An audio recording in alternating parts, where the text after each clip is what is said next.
Amém? Gente querida do Senhor, João 19, 18, Evangelho de Jesus Cristo segundo nos escreveu o apóstolo João, no capítulo 19 e apenas o versículo de número 18, diz assim a santa bendita palavra do Senhor: onde o crucificaram, e com ele, fala assim comigo, outros dois, um de cada lado, e Jesus no meio deles. Onde Jesus foi crucificado, haviam outros dois ladrões, duas cruzes, outros dois crucificados. E Jesus foi colocado no meio deles. A pergunta é: por que dois? E por que Jesus não estava à esquerda e nem à direita e ele foi colocado no meio? Se Jesus não era ladrão, se nele não havia pecado, se nele não havia iniquidade, se nele não havia erro, se está dito sobre ele que ele nunca pecou. E por que ele é colocado no meio de dois pecadores? Porque ele não foi colocado em separado, os dois juntos e ele aqui do lado ou de outro lado, ou porque ele não tomou uma outra posição e alguém no meio, e porque ele no meio. Então a palavra do Senhor vem te trazer hoje o privilégio da escolha. Gente querida, num certo tempo, nesse período todo de aconselhamentos, muitas pessoas vêm até mim, e algumas vezes é até engraçado, eu faço sempre a mesma pergunta quando é casal. Vem os problemas e tudo mais, e cada um começa a falar os podres do outro, quando o outro está presente e a mulher já não fala, tem medo, aí o homem ele se compõe, ele já se segura, não solta para não ter confusão. Mas quando eu atendo uma pessoa e depois a outra, nossa, sai muita coisa, vocês não têm ideia. Parece que tem uma confiança grande aqui, agora eu posso falar, eu posso lavar a roupa, e agora o pastor vai saber quem é o cabra lá em casa. E aí vai. E aí eu sempre faço uma pergunta: fulano, fulana, se você soubesse como seria a sua vida, você, olhando para trás, você se casaria novamente com essa pessoa? 99% você já sabe a resposta, diz: não, não me casaria. E eu digo: por que você não se casaria? Ah, porque é isso, aquilo, etc e tal. Muito bom, cada um tem os seus motivos, eu não vou entrar no mérito da questão. Então, um dia desses eu fiz essa pergunta para mim mesmo: Rinaldo, sabendo da sua mulher, quem é hoje, quem era e quem vai ser, você se casaria? Viu aí? Então eu comecei a lembrar da Vânia, desde os nossos tempos áureos. E eu falei assim para Deus, foi uma madrugada, eu estava orando logo cedo, era umas 4:30 da manhã, que lá em casa estava muito gostoso aquele momento de oração. Eu falei: Deus, obrigado pela mulher que o Senhor me deu. Porque, olha, ela não é fácil não, hein, Deus? Eu já quis matar ela. Mas ela me ensinou muito com o próprio jeito dela. Eu sou muito grato pela mulher que ela é. As coisas que acontecem no decorrer do relacionamento podem nos levar a uma ruptura ou uma união mais forte.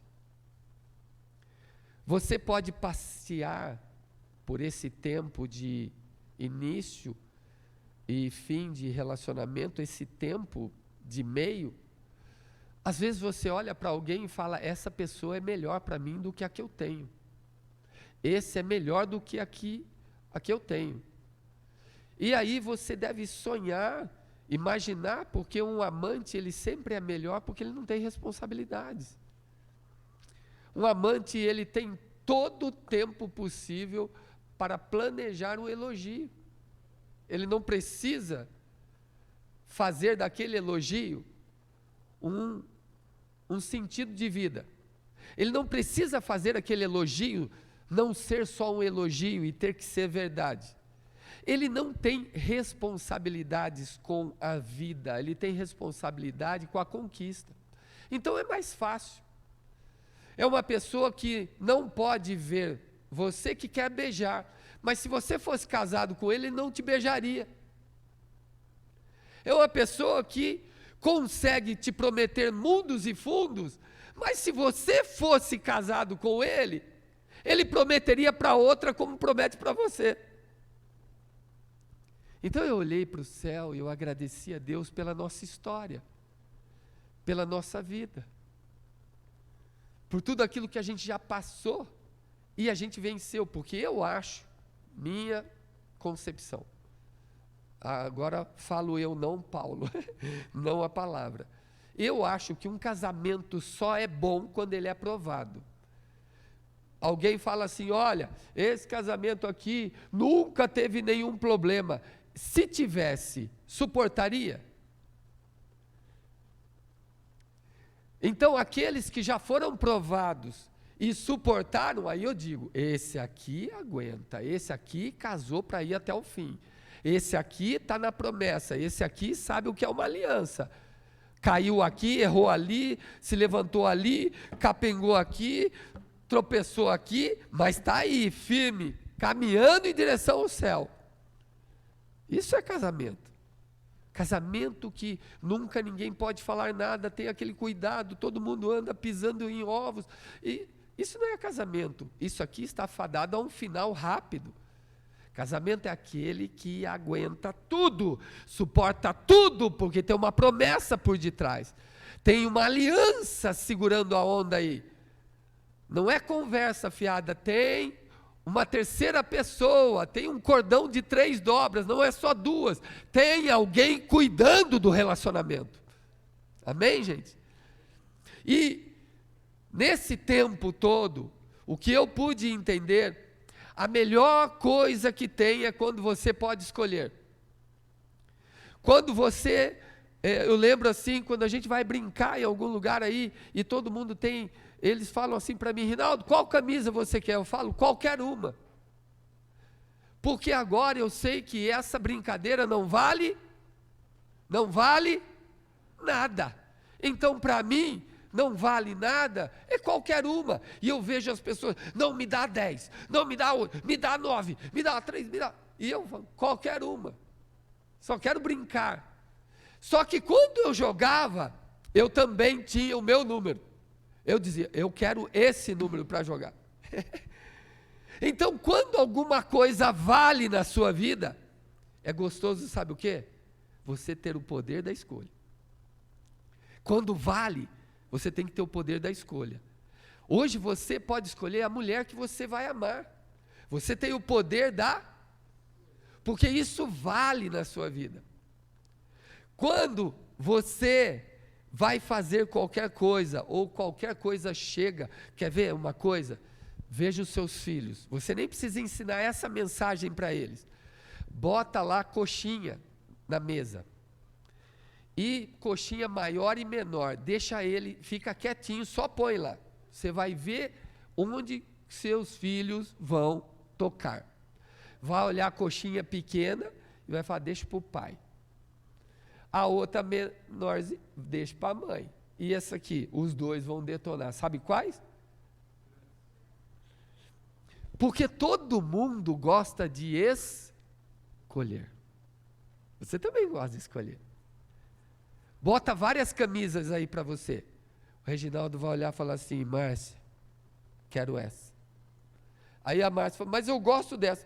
Mas eu não gosto dessa, eu gosto dessa. É ou não é? vai chegar lá e vai falar assim, mas Keila, por que você quer essa? Eu não gosto dessa, eu quero essa. Ai, Cláudio, isso aqui fica tão bonito. Não, eu não quero essa, eu gosto, porque está em nós escolher, nós queremos escolher.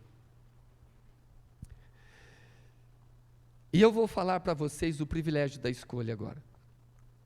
Teve um homem chamado Edwin Thomas Booth. Edwin Thomas Booth, aos 15 anos de idade, já era um ator shakespeariano.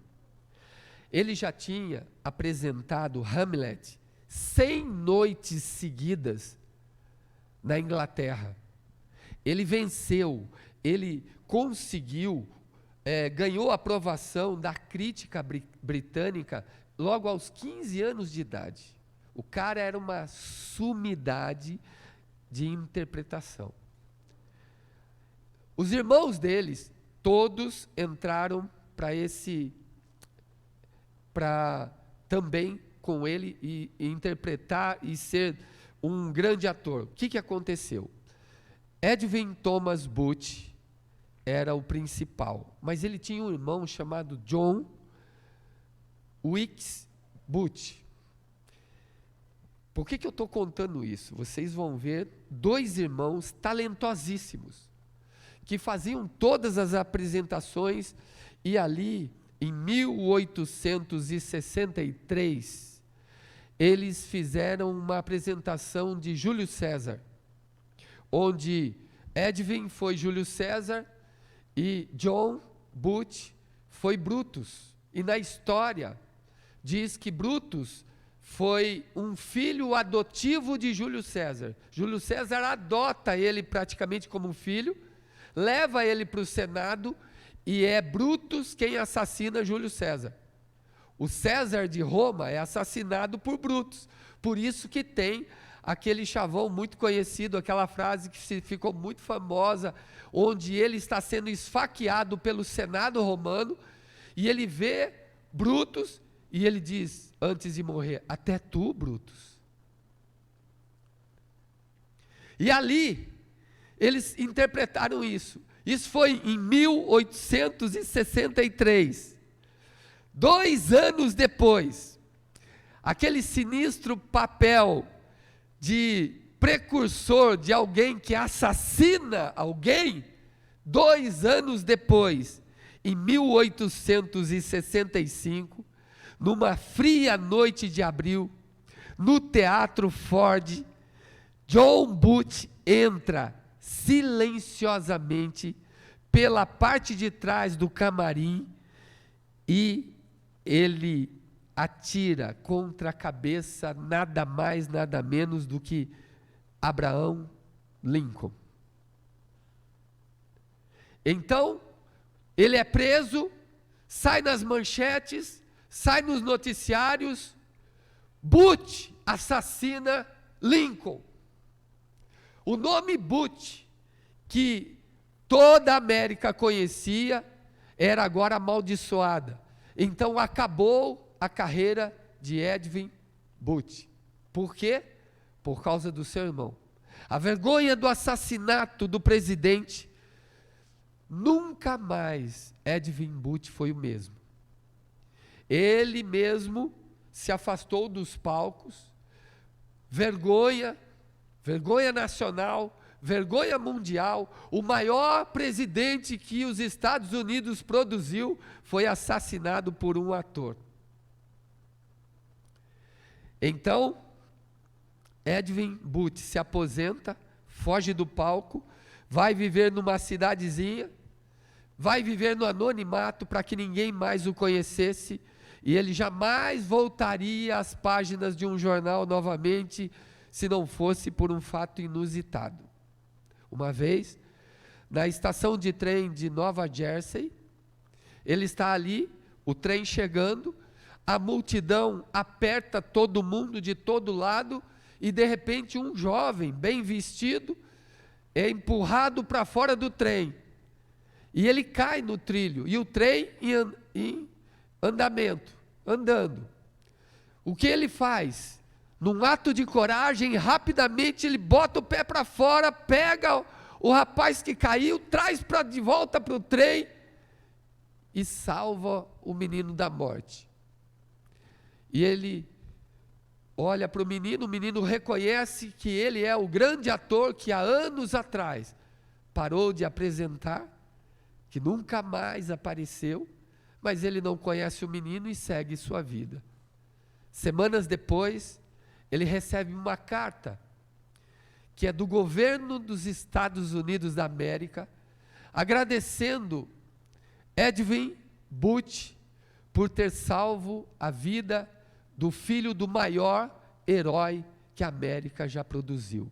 O nome dele era Robert Todd Lincoln. 2 irmãos, nascidos da mesma mãe, criados do mesmo jeito, 2 irmãos que exerciam a mesma profissão, 2 irmãos que estudaram teatro do mesmo jeito, representavam do mesmo jeito, 2 irmãos que viveram e comeram juntos a mesma comida, um assassina o pai, o outro salva a vida do filho. Isso parece, gente, parece conto, assim, gente, mas isso aqui foi montado, só pode ser, não, isso aconteceu em toda a Bíblia. Se você não prestou muita atenção, eles tinham a mesma mãe, a mesma profissão, a mesma paixão, porém, um mata o pai e o outro salva o filho. Um optou pela vida e o outro optou pela morte. Saíram da mesma barriga, da mesma mãe. A mesma mãe gerou um filho que queria matar alguém e gerou um filho que queria salvar alguém. Você consegue entender isso ou não? O que eu estou aqui trazendo para você, que um escolhe a vida e o outro escolhe a morte. Um escolhe a bênção, o outro escolhe. Um escolhe os que é certo e o outro escolhe. Essa é a nossa realidade. Mas nascemos na mesma casa? Sim. Crescemos na mesma família? Sim. Fomos na mesma igreja? Sim. Mas cada cabeça é um mundo. A Bíblia está cheia de exemplos assim. Caim e Abel saíram de Adão e Eva. Os 2 estão ali. A Bíblia diz que Caim escolhe matar. Abel escolhe Deus. Caim escolhe a inveja. Mas os 2 aprenderam sobre Deus. Os 2 diziam, desde criança, ouviram que Deus era amor, que Deus era o Senhor, que Deus era o Criador, que devíamos buscar a Deus. Só que um se torna assassino, o outro se torna um íntimo de Deus, alguém íntimo do coração de Deus. Se você passear pela Bíblia, você vai ver Abraão e Ló. Abraão recebe uma ordem de Deus e ele busca Deus, ele escolhe Deus, e Ló escolhe as campinas de Sodoma. Mas os 2 sabiam que Deus havia aparecido a Abraão. Só que um escolhe Deus e o outro escolhe o mundo. Mas eles receberam a mesma mensagem. Se você passear mais um pouco, você vai ver José e os irmãos. José escolhe Deus. Os irmãos escolhem matar o irmão, entregar o irmão como escravo. Mas não foram criados na mesma família, não tinham a mesma promessa. Só que José escolhia Deus, os irmãos escolheram a inveja. Jacó e Esaú, os 2 nasceram no mesmo ventre. Quando crescem, Jacó escolhe a promessa. Ele faz de tudo, ele dá a vida pela promessa, pela primogenitura. Esaú rejeita a promessa. Jacó escolhe Deus, Esaú rejeita Deus. Você está achando que está longe de mim e de você? Então vai vendo aí, Davi e Saul. Davi escolhe Deus, Saul escolhe o poder. Saul vai até buscar uma necromante por causa de poder. E Davi escolhe Deus. Se você for olhar mais a fundo, Elias e Acabe, ali você vai ver, Elias escolhe Deus, Acabe escolhe Baal. A Bíblia está recheada disso. Pedro e Judas, os dois cometeram o mesmo erro, o mesmo pecado. Os dois negaram a Cristo. Um entregou por dinheiro e o outro entregou por medo. Os dois negaram. Os dois rejeitaram. Os dois falharam. Pedro escolhe Cristo, a redenção, o perdão. Judas escolhe se enforcar. Mas eles não caminharam 3 anos com Jesus? Caminharam. Às vezes nós ficamos espantados com algumas atitudes de alguns irmãos da igreja, e a gente fala assim, gente, não pode, como isso é possível? Eles ouviram essa palavra, eles souberam disso, nós ensinamos, por que fulano fez isso? Gente, cada estágio da história, em cada página da Bíblia, Deus permite que façamos nossas escolhas. Deus não interfere. No caso de Caim e Abel, se você pegar ali no capítulo 4, verso 7, está dito assim, Caim, Deus avisando, o mal está aí no seu coração, meu camarada. Se você não tomar cuidado, ele vai te engolir.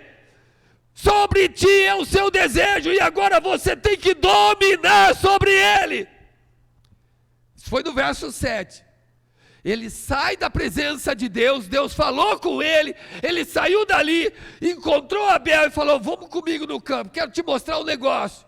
Você vai ver os meus frutos lá, eu vou te mostrar uma coisa. Quando chegou, Abel está de costas, ele bate na cabeça de Abel e mata Abel.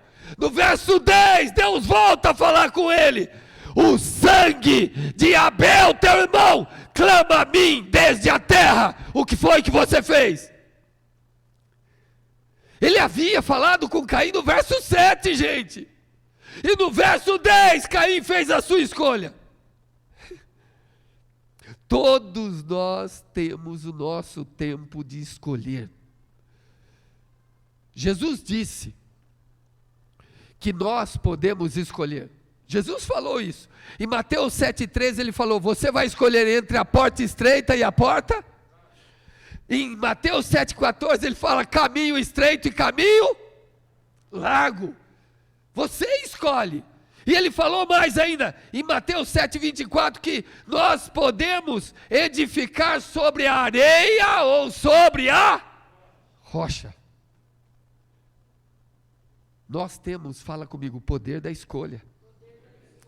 Você não é uma marionete, você não é marionetado, você não é chipado, você não está conduzido por um poder sobrenatural, sem poder de decisão. Deus é tão maravilhoso, que Ele não tirou de você o poder da escolha. Louvado seja Deus. Em Mateus 6,24 ele diz, ou você escolhe servir a Deus ou ao dinheiro, mas você não pode servir os dois, você vai ter que escolher. E ele fala em Mateus 25:33 que no juízo final você vai escolher, pode escolher estar do lado das ovelhas, do lado direito, ou do lado dos bodes, do lado esquerdo. Até na Bíblia Deus é contra a esquerda, tá vendo, né? Aí, Deus oferece opções eternas, mas gente, pelo amor de Deus, ouça isso. Deus oferece opções eternas com consequências eternas. Deus, Ele te oferece opções eternas, imutáveis, mas as consequências são eternas. O que me pega, eu volto para o texto aqui de João 19:18, por que haviam 2 cruzes? Por que não 3, 4, 6, 10? Por que não tirou toda a galera que estava lá, esvazia de vez agora?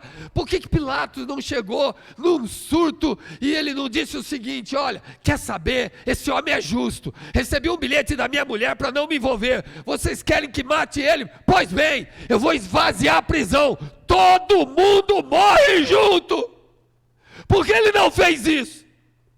E por que ele solta um e leva dois para a cruz? Por que ele escolhe dois para levar para a cruz? Não precisava!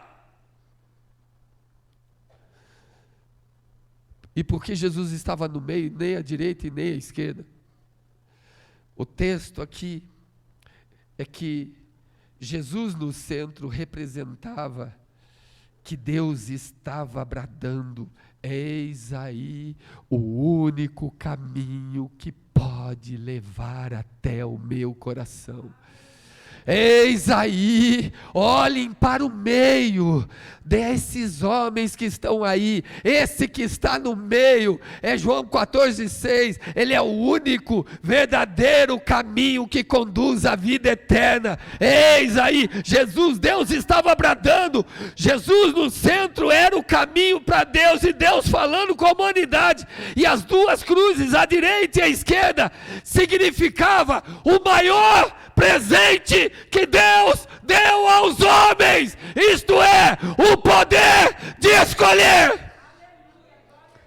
Porque ali um deles rejeitou e o outro aceitou. O maior amor derramado estava no meio, e o simbolismo dele estar no meio era que o maior presente que Deus podia dar para a humanidade é olhar para Ele e ter o poder de escolher a Ele. Gente, se Deus tirasse esse poder de escolha nosso, nós iríamos para o inferno. Os dois ladrões tinham muito em comum. Os dois estavam condenados por roubo. Eles eram ladrões, ok? Então os dois condenados, sentenciados com a mesma morte. E eles foram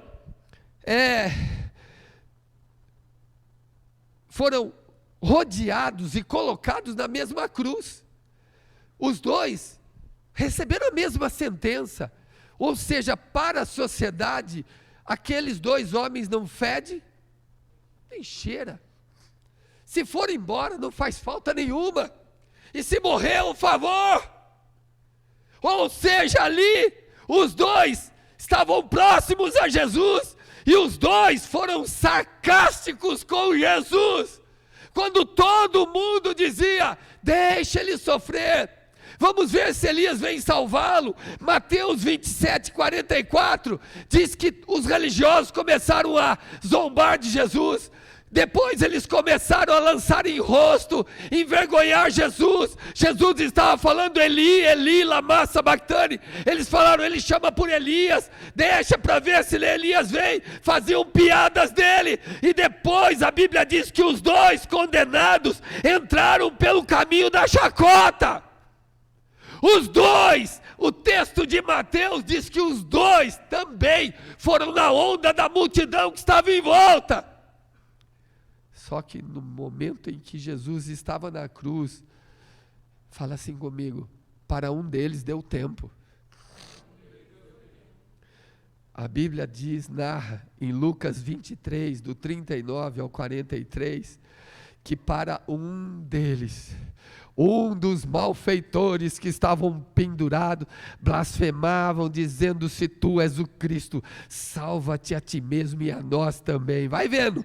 Respondendo, porém, o outro repreendia-o, dizendo: tu nem ainda temes a Deus, estando na mesma condenação que nós na verdade, com justiça, nós merecemos o que os nossos atos, o que os nossos feitos merecem, e nós fizemos de errado, mas ele nenhum mal fez. E disse a Jesus: Senhor, primeiro passo, ele reconhece Jesus como? Não como condenado, nem como companheiro, nem amigo, nem Nazareno, nem Jesus, ele diz, Senhor. Ele recebe, ele coloca-se abaixo de Jesus, estando na mesma condenação. E ele se converte, ele diz, Senhor.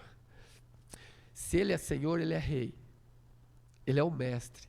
Olha o que ele fala agora. Lembra-te de mim quando entrares no teu... E olha o que Jesus responde. E disse-lhe Jesus, aquele que é Senhor, aquele que é Rei de reis. Olha o que ele diz. Em verdade vos digo que ainda hoje, ou hoje mesmo, estarás comigo aonde? Um rejeita, o outro aceita. Gente, muitas áreas da vida nós não temos escolhas. Você não escolhe os pais que tem. Você não escolhe a cor da pele. Você não escolhe o sexo. Você não escolhe os irmãos que você tem. Você não escolhe a raça que você é.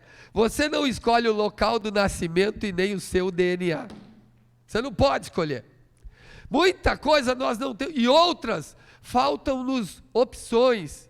Porque quem aqui na vida já não viu alguma coisa acontecendo, seja na escola, no trabalho, alguém que recebeu uma bonificação e você não, alguém que o patrão deu um aumento e você não, e você fala, não é justo.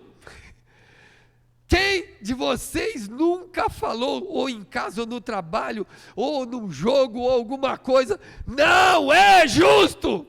Quem nunca falou isso?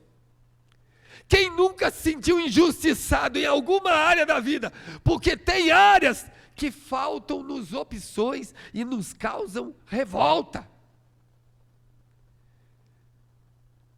Tem gente que nasce pobre e fala, não é justo. Fulano, aquele cara, aquele é uma lesma, aquele é um molusco. Olha o cara o que tem, não sabe nem o que faz. Ah, se eu tivesse esse dinheiro. E você fala, não é justo. Eu luto tanto, batalho tanto, e olha, só dá para comprar meio bode. E ele nem trabalha nada, está com uma limousine. E eu tenho que comprar outro bode, tenho que pagar o resto do bode para tirar de lá. Só tenho direito a meio bode. Quantos de nós não acha justo pelo cabelo que tem, pela perna que tem, pelas sardas que tem, pelo corpo que tem? Ah, eu queria tanto ter o cabelo daquela atriz, meu Deus, você nem sabe, ela fica 10 horas ali para aparecer 2 minutos. Sua sonsa. Você imagina isso, não? Não, eu só vejo ela assim. Claro que você só vê ela assim. Vai ver o Arnold Schwarzenegger agora, como é que ele está. Ele era um Rambo, agora é um rombo. Vai ver se você quer ser ele agora. Quando só tinha o Mr. Músculo lá, todo mundo falava, eu quero ser esse cara, eu quero ser esse cara. Vai ver ele com a sua idade, que jeito ele está, para ver se você quer ser ele. Ei, não é justo, pastor, eu não queria ter essa cor. Essa cor não é para as pessoas que estão aqui, é para o Deus que te criou. Você não entendeu ainda. Você é uma bênção do jeito que Ele te criou. Não, eu só tenho essa barriga, não suporto essa barriga. Come menos. Dá jeito nisso aí. Não, mas não é justo. Fulano, olha lá, faz o que quer e não tem barriga. O Ageu, ai, barrigão. Não. Gente, bom, desculpa aí, é que estava aparecendo ali. Estava fora da camisa, eu pensei, falei, foi mal aí. Não é o Ageu, vamos mudar isso aí. Não, o Ageu, não, já está debaixo da barriga, da camisa. É tudo brincadeira, gente. Mas quantas vezes você fala, não é justo? Não é verdade? E aí você fica sofrendo por isso, porque falta-nos opções em algumas situações. Uma vez uma menina chegou assim e falou assim, pastor, não é justo, eu só tenho 1,5 m de altura. Não é justo. Aí eu falei assim, você gostaria de ter 1,78 m e calçar 46? Aí também não, né? Aí também não, você quer que eu seja sapatão? Eu falei, não disse isso, eu falei de altura. Por quê? Eu conheço uma pessoa que tem 1,98 m, calça 46, não acha roupa, não acha calçado, e ele detesta ser alto. Tem gente que não tem opção, e ela reclamou porque tinha 1,5 m.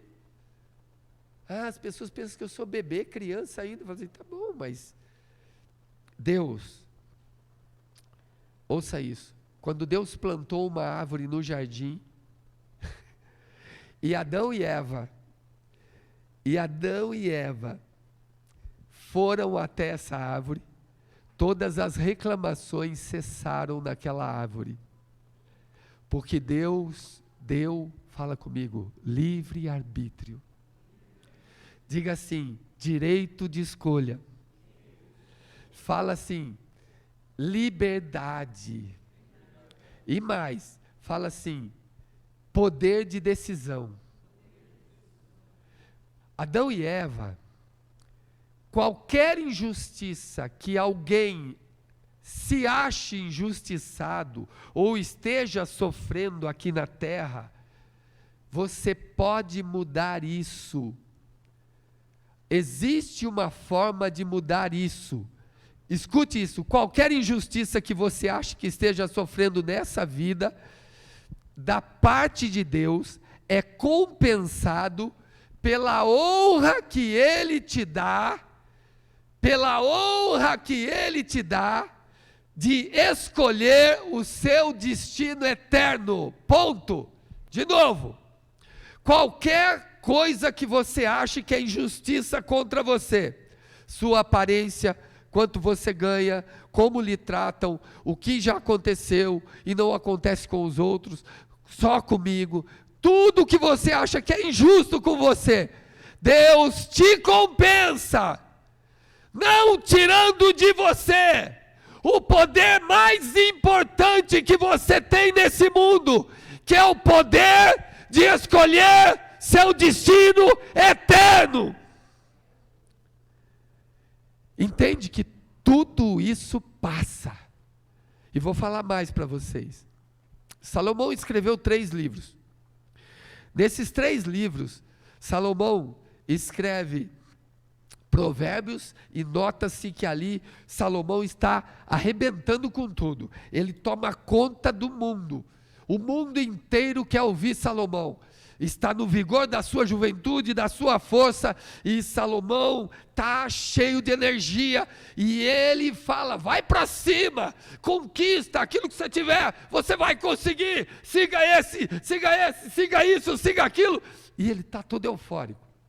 Depois ele se apaixona por uma mulher, que é a Sunamita, ele escreve Cantares de Salomão, ele faz uma alusão à igreja, o noivo e a noiva, e ele está tão apaixonado por essa mulher, ela era diferenciada, apesar de ele ter um harém de 1000 mulheres, essa se destacava em tudo, e ele fala de um romance, é um homem maduro, é um homem que encontrou um amor no meio de 1000, e na velhice dele ele escreve o livro de Eclesiastes, e quando ele chega no final desse livro, ele diz assim, de tudo que se tem dito, escrito e ouvido, o resumo é, teme a Deus e guarda os seus mandamentos, porque assim, ele fala assim, porque este é o dever de todo homem, e ele fecha o livro dele dizendo o seguinte, que tudo que ele viveu é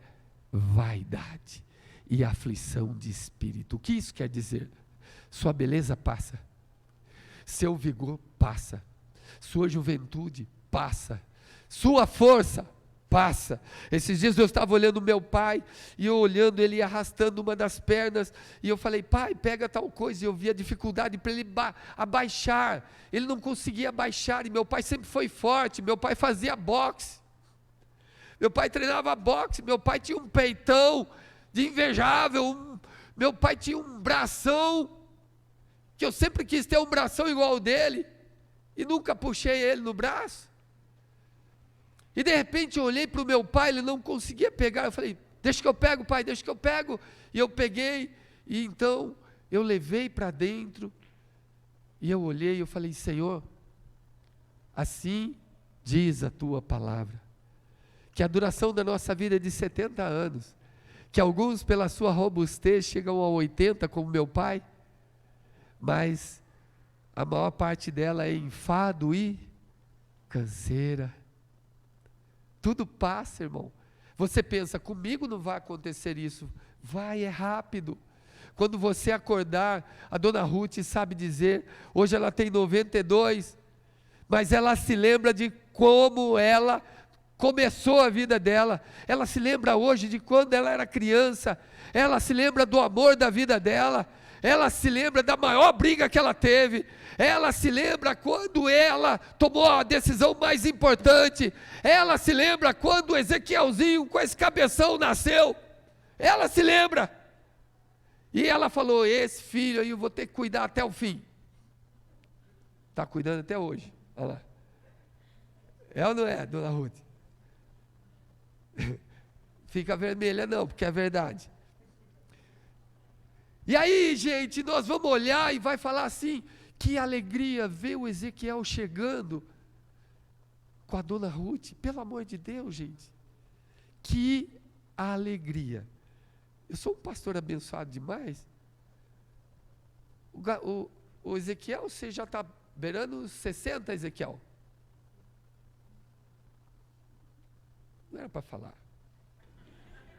Eu falei isso para ser generoso, porque nós homens não precisamos, a nossa força já demonstra, né? E aí tem uma mãe acompanhando, 92 anos, gente, fala a verdade, nós somos ou não somos um povo abençoado? Isso é uma honra, um privilégio, pelo amor de Deus. Mas tudo nessa vida passa e nós temos o poder da escolha. Deus nos amou tanto que Ele não tirou de você o poder de escolher onde você vai passar a eternidade. Ainda que tudo aqui você julgue injusto contra você, eu vou lhe dizer, isso aqui passa rápido. Foca na eternidade, porque não foi tirado de você ainda o direito ao céu. A Bíblia diz em Lucas 16, lá para o verso 19, na parábola de rico e Lázaro, que o rico, com toda a riqueza e ostentação, morreu e acordou no inferno. Lázaro, que mendigava a porta do rico, comia do lixo daquela casa. Quando morre, a Bíblia diz que ele é levado pelos anjos ao seio de Abraão. Ou seja, o poder da escolha não está no que você tem aqui, nem no que você conquistou, nem no emprego que tem, nem no dinheiro que tem, nem no carro que tem. Ir para o céu ou para o inferno está agora mais em quem você é do que em quem você tem. Não foque sua vida num carro miserável. Tem gente que cuida mais do carro do que da mulher. O carro, ele cuida, lustra, troca pneu, tal. A mulher engorda, quase explode. Ele fala, se vira, não mandei você engordar. Ele dá lustro no carro, ele compra tudo para o carro, beija o carro. A mulher, o beijo é de longe, tchau, bem. Ninguém fala Deus. Então Deus não falou. Né? Porque quando o negócio está pegando e Deus está falando, eu lembro vocês falam, fala Deus. Ninguém falou nada. Então não vamos falar mais do carro. Nessa igreja não acontece. É ou não é? Mas, e tem muitas mulheres frustradas no relacionamento, eu ouço, porque eles cuidam mais de cachorro. Sério? Sério. Cuida mais do cachorro, cuida mais de carro do que da mulher. E se você soubesse o que se gasta com comida de cachorro, olha, maluquice, gente, pegar 2 cachorros dentro de casa, é maluquice. É gente que já está indo, está fora do cabo.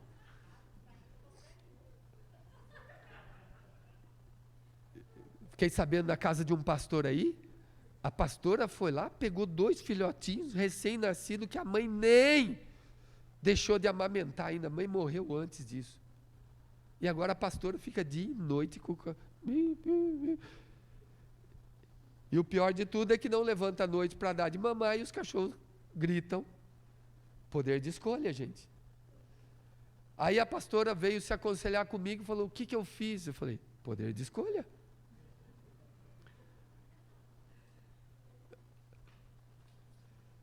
E aí veio pedir, o pastor que é generoso, pode ajudar a cuidar do cachorro? Falei, pelo amor de Deus, só a graça do Senhor. O rico foi para o inferno pelo que ele é, não pelo que ele tinha. Mas o grande problema daquilo que nós temos, é nós nos tornarmos aquilo que temos. Tome cuidado com isso. Tome cuidado quando você ganhar na Mega Sena, na Telecena, no Ayrton Senna. Tome cuidado. Se você não continuar sendo a mesma pessoa que você é, você escorregou na casca de banana espiritual. Está fadado a virar um rico da parábola. Esses meninos aí que estão agora tudo pedindo marmitex aí. Daqui uns dias está tudo rico. Amém? Não esquece que tem 2 cachorrinhos lá para cuidar daquela irmã. É ou não é? Não pode mudar, gente, senão toma conta de nós. Olha, o ladrão que se arrependeu, ele teve escolhas erradas na vida, não teve, sim ou não? Ele andou no fervo, sim ou não? Ele andou no mundo do crime, sim ou não? Ele andou pelas drogas, sim ou não? Ele andou por caminhos errados, sim ou não? Ele andou com gente errada, foi parar na prisão, sim ou não? Mas quando ficou frente a frente com Jesus, escute isso, mas quando ficou frente a frente com Jesus, ele mudou a sua eternidade pela escolha que fez. Ele olhou para Jesus, o amor de Deus estava bradando do céu. O maior presente que eu posso dar à humanidade, é olhar para esse que está no meio, que é o único caminho que pode me levar o homem até o céu.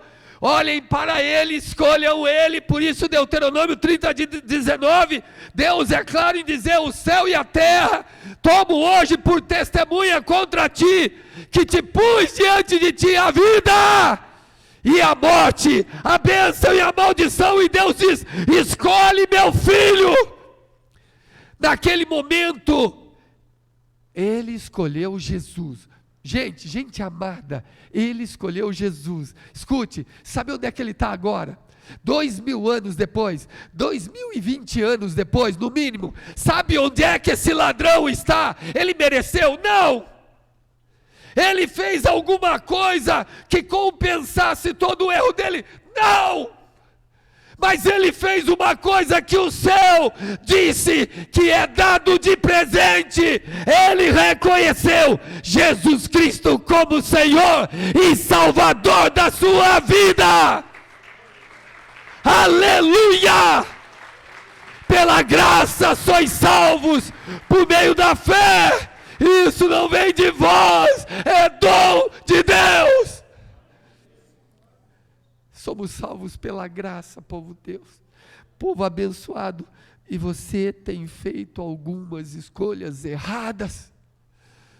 Se você tem feito essas escolhas erradas, escolheu o marido errado, escolheu a mulher errada, escolheu o relacionamento errado, ou um relacionamento abominável, eu estou dizendo a você, olhe para aquele que está no meio. Tem 3 cruzes lá no Monte Calvário. Aquela que está no meio pode mudar a sua história. Você escolheu a carreira errada, trabalho errado, patrão errado, sócio errado, investimento errado. Você errou em várias áreas, em várias outras. Se você pudesse olhar para trás e dizer assim, se eu pudesse escolher diferente, você pode. Você pode agora mesmo. Uma boa escolha para a eternidade não foi tirado de você, pelo amor de Deus. Não está tudo perdido. Houve uma pessoa que, se aconselhando comigo, falou assim: pastor, não é justo, na minha família, meu marido não gosta de sexo, eu quero largar dele e não consigo, ele não larga, mas não tem mais relacionamento na nossa vida conjugal, e não é justo, porque eu sou uma mulher jovem ainda, e agora estou afadada a viver assim, só com vontade, esperando a volta de Jesus. Eu disse: ainda bem que de você não foi tirado o poder de escolha da eternidade, porque dos dois aqui, os dois ladrões, povo de Deus, um escolheu a vida, outro escolheu a morte, e os dois morreram. Todos nós, se Jesus não voltar logo, nós vamos morrer, e a Bíblia diz que uma boa escolha para a eternidade compensa toda dor, tristeza e erro cometidos aqui na terra. Você ainda tem esse poder. E o detalhe maior é que, como pode dois homens que viveram no palco, que interpretaram assassinos e assassinados, um deles assassina Abraham Lincoln e o outro é restaurado quando salva a vida de Abraão, do filho de Abraham Lincoln. Mas são dois homens, como tinha dois ladrões. Os dois, fala comigo, viram a Jesus. Diga: os dois olharam para a cruz do meio. Meu Deus do céu. Diga: os dois olharam para o presente de Deus. Os dois viram o mesmo Jesus. Um escolheu rir dele. O outro decidiu morar com ele. O que é que você escolhe?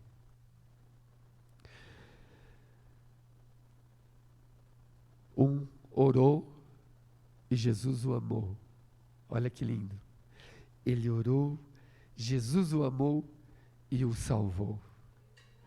O outro caçoou, riu, zombou, e Jesus o amou o suficiente para permitir que ele fizesse isso. Finalizo essa palavra com você dizendo o seguinte: graças a Deus pelo poder da escolha. Você tem o privilégio de poder escolher o céu ou o inferno, a vida ou a morte, a bênção ou a maldição, o certo ou errado. Você pode até dizer: ah, mas eu fiz sem pensar, olha isso.